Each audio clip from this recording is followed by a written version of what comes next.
خاطي واتاتي مساء الخير عليكم بونسوار tout le monde اهلا وسهلا ناس الفلاون j'espère راكم لاحين جماعة الخير j'espère que vous vous portez bien voilà nous sommes de retour sur des sujets très importants que nous allons aborder maintenant. Algérie Part avait révélé récemment qu'Abdelmadjid Tebboune devait partir à Moscou pour une visite importante, une visite d'État à l'invitation de Vladimir Poutine. Abdelmadjid Tebboune devait être le seul président africain. حسب روحه بومدين بالكم عبد المجيد تبون كان حسب روحه بومدين اليامات هادو يسي كالمي ان بتي بو لي زاميريكان ان بتي بو رابلي على لوردر والله هذيك لومباسادريس دي ايتازوني في الجي الله يخليها لنا وكان غير تزيد شويه تعاون في ان بو بلوس دو بريسيون pour améliorer la gestion du pays. Le changement viendra de l'ambassadrice des États-Unis. Alors M. Tebboune qui devait partir à Moscou entre le 17 et le 18 et 19 décembre, il n'a pas pu aller, il n'est pas parti. Et les Russes qui n'avait attendu depuis longtemps la confirmation officielle de sa venue à Moscou, se sont énervés. Ils ont été très déçus par M. Tebboune, qui leur a vendu l'image d'un président africain indépendant, autonome, qui n'a pas peur des Occidentaux, qui n'a pas peur des Américains, qui est prêt à affronter l'impérialisme américain. M. Tebboune, il n'a jamais confirmé la décision de venir. Donc, les premières dates qui ont été avancées du 17 et 18 et 19 décembre ont été juste à l'étude. Comme il n'y avait pas eu de confirmation officielle du côté d'Alger, la Russie, selon nos sources, les autorités russes, les ministères des Affaires étrangères russes, a demandé à l'Algérie de reporter les discussions autour de la visite de Abdelmadjid Tebboune à Moscou. Du coup, les Russes, c'est une manière de protester pour eux et de dire « vous n'êtes pas sérieux ». Il faut savoir que depuis le 8 novembre, depuis début novembre, et la Russie attend une confirmation officielle de la part de l'Algérie, des autorités algériennes, pour organiser cette visite d'État d'Abdelmadjid Tebboune à Moscou. Le 8 novembre d'ailleurs 2022, l'envoyé spécial du président Vladimir Poutine pour le Moyen-Orient et l'Afrique et vice-ministre des Affaires étrangères, M. Mikhail Bogdanov, avait déclaré aux journalistes à Moscou que la décision concernant le voyage de M. Tebboune à Alger que nous attendons, donc la Russie attend toujours la décision de M. Tebboune sur le calendrier précis de sa visite à Moscou. Et les Russes étaient persuadés que Tebboune va venir avant la fin de l'année à Moscou. Sauf que nous sommes le 20 décembre, les premières dates qui ont été avancées du 17, 18 et 19 ont été à l'étude, n'ont jamais été confirmées officiellement par Alger, donc par les autorités algériennes, notamment le ministère des Affaires étrangères, et la visite est tombée à l'eau. Parce que M. Tebboune a compris qu'il n'était pas Houari Boumediene, n'est pas Boumediene qui veut.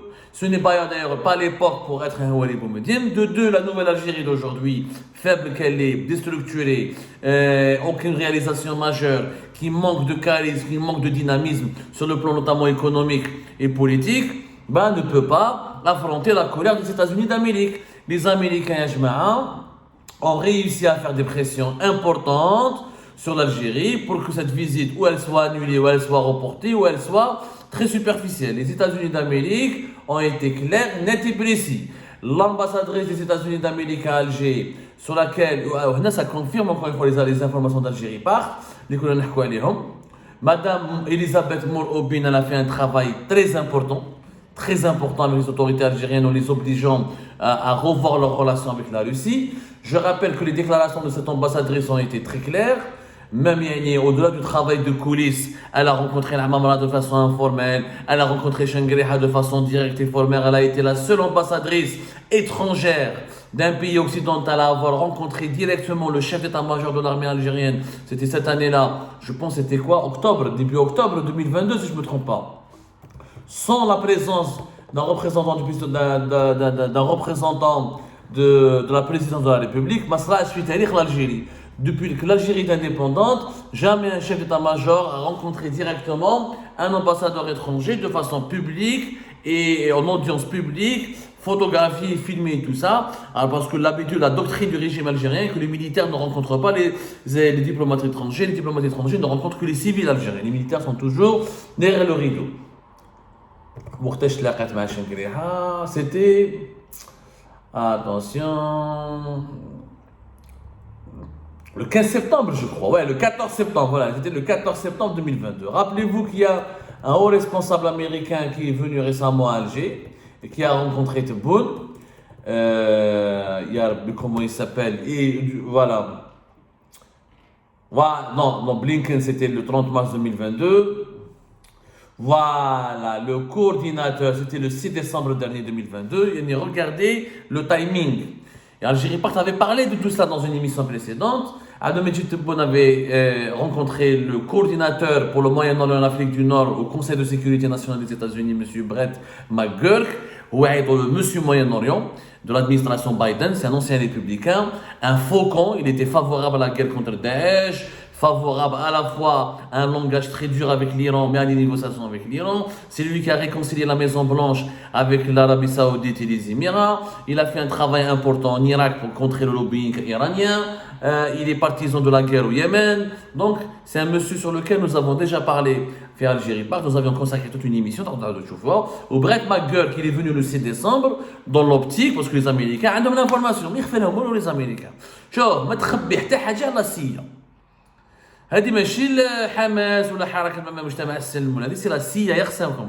Tu peux rien leur cacher. Ils savaient que les Algériens voulaient aller à que Tebboune voulait aller à Moscou le 16 et le 17 décembre. C'était d'ailleurs avant la finale de la Coupe du Monde. Tebboune voulait profiter un petit peu de cette ambiance mondiale que tout le monde entier était captivé ou attiré par ce qui se passait au Qatar avec la Coupe du Monde de football. Il voulait aller à Moscou pour faire une visite historique parce que depuis le début de la guerre en Ukraine, aucun dirigeant arabe ou africain de premier rang, de très haut rang, c'est le chef d'État ou je pense, mais même pas depuis le début de la guerre en Ukraine, je n'ai même pas vu un premier ministre africain ou arabe qui est parti voir directement Vladimir Poutine parce que les autres pays voulaient observer une certaine neutralité sans condamner pour autant la Russie. Ils ne voulaient pas se mettre à dos l'Occident. Des pays qui Erdogan, par exemple, a été le seul leader moyen-oriental et du monde, par exemple, qui rencontrait Tebboune régulièrement en tant que médiateur. Erdogan, Dubaï, l'Arabie Saoudite, etc. Ils avaient conservé des rapports importants avec la Russie, mais ils ne sont pas allés jusqu'à promettre à la Russie un partenariat d'exception ou une alliance militaire. C'est pas le cas de l'Algérie. L'Algérie, le nouveau champion de l'anti-impérialisme. Et c'est pour ça que Brett McGurk il est venu à Alger. Et c'est pour ça que Madame Elisabeth Morobin, elle est venue, elle a parlé, l'ambassadrice des États-Unis d'Amérique, elle a parlé à plusieurs fois aux dirigeants algériens pour leur dire attention, achetez beaucoup d'armes russes, faire des exercices militaires avec la Russie. Elle dit, mais qu'est-ce que les États-Unis d'Amérique ont averti clairement l'Algérie.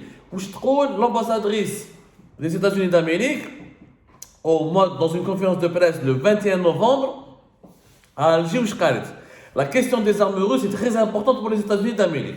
L'Algérie est un partenaire stratégique pour les États-Unis. Nous avons conseillé à nos partenaires, c'est l'ambassadrice des États-Unis d'Amérique. Je vois la diplomatie américaine. La diplomatie américaine fait incroyable. Ils paraissent légers, ils paraissent pas durs sur la forme, mais ils sont très durs sur le fond. Ils ne te menacent pas directement. Mais le message, nous avons conseillé à nos partenaires qui achètent des armes à la Russie de diversifier leurs sources d'approvisionnement et de se tourner vers des fournisseurs non russes. Et nous entendons les responsables algériens lorsqu'ils disent qu'ils sont déterminés à diversifier leurs approvisionnements d'armes. Donc, elle le dit que dans une conférence de presse organisée au sein de l'ambassade des États-Unis, qu'elle a rencontré des dirigeants militaires et civils, parce qu'elle a rencontré l'Amam à maintes reprises, elle a rencontré le Premier ministre à maintes reprises, elle a rencontré Tebboune à maintes reprises, elle a rencontré directement M. Shengriha le 14 septembre 2022 et elle a dit clairement que l'Algérie s'est engagée à diversifier ses approvisionnements. C'est-à-dire que l'Algérie a bien compris les avertissements des États-Unis d'Amérique. Les achats massifs d'armes auprès de la Russie, les États-Unis ne vont pas l'accepter. Les pressions américaines sont là. Rappelez-vous de ce qui s'est passé début septembre. Rappelez-vous, en septembre, il y a eu quand même, septembre 2022, il y a eu une initiative de 27 membres du Congrès américain qui a été précédée 2 ou 3 semaines avant par un important député américain de la Floride qui ont demandé des sanctions directes américaines contre l'Algérie et qui ont demandé de changer l'attitude américaine vis-à-vis de l'Algérie qui veut s'allier directement avec la Russie. صح عبد المجيد تبون وشنقريحة كانوا ماشيين مع Poutine يا ناس. Les exercices militaires qui ont été faits de 2020 à 2022 dans l'Algérie et la Russie, il y a eu au moins 3 vastes grands exercices militaires. Et l'exercice bouclier du désert qui devait être organisé au cours de la 2e semaine du mois de novembre à Béchar, dans une localité tout proche de la frontière marocaine. Alors, ils ont été annulés suite à quoi?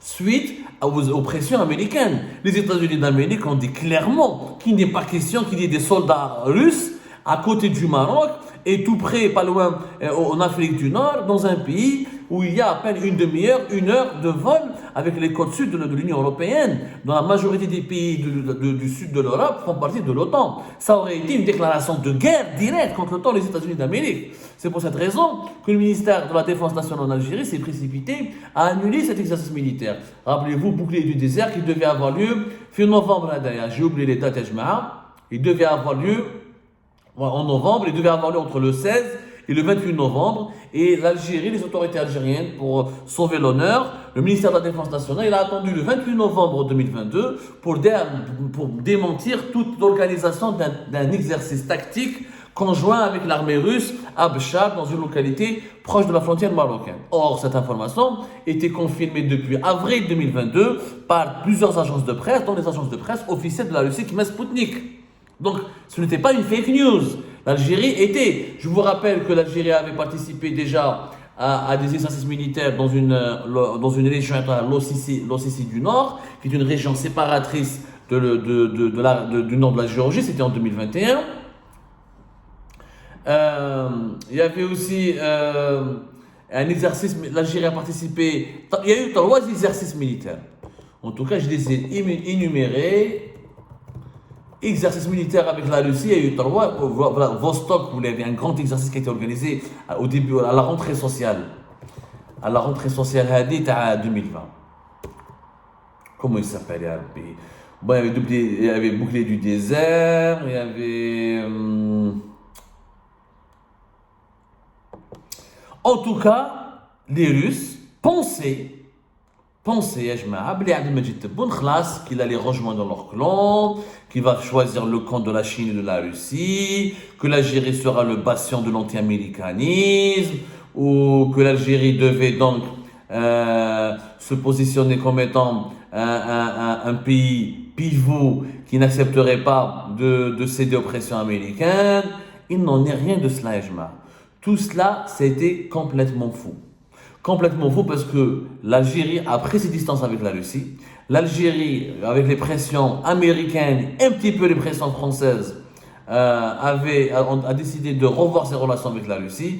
Les coopérations militaires entre Alger et Moscou vont rester techniques et tactiques, et l'Algérie continuera d'acheter des armes, mais elles ne seront jamais des proportions attendues par Moscou. L'Algérie s'était engagée à acheter plus de 11 milliards de dollars d'armes auprès de la Russie. Ce contrat qui devait avoir lieu avant la fin de l'année 2022 n'est plus d'actualité. Personne ne parle de cela.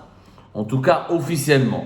Maintenant, d'autres sources, non, Abdou, les Algériens sont intelligents, ils veulent la faire à l'envers aux Américains, ils vont dire non, on n'achètera pas, mais ils vont acheter indirectement. Ce double jeu d'Alger entre Moscou et Washington et Pékin ne marchera pas. Parce que gaffe à quoi.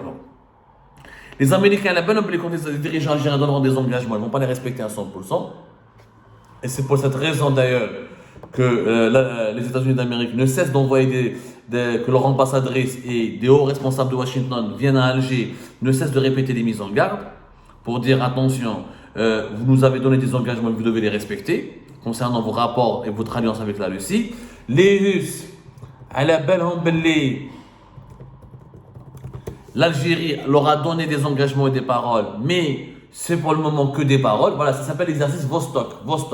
C'était la première fois que des militaires algériens ont participé à un exercice militaire de grande ampleur. C'était début septembre, entre le 5 et le 6 septembre, du 1er au 7 septembre 2022. Et l'Algérie avait participé à cet exercice militaire qui a regroupé plusieurs pays ou alliés de la Russie ou qui étaient neutres par rapport à la Russie, mais surtout des pays très alliés de la Russie, qui la Syrie, le Kazakhstan, la Chine, l'Arménie, etc. Donc, l'Algérie avait donné des gages à la Russie en participant à ces exercices militaires. L'exercice de l'Ossétie du Nord, c'était, je crois, en 2020, en 2021. Laissez-moi confirmer,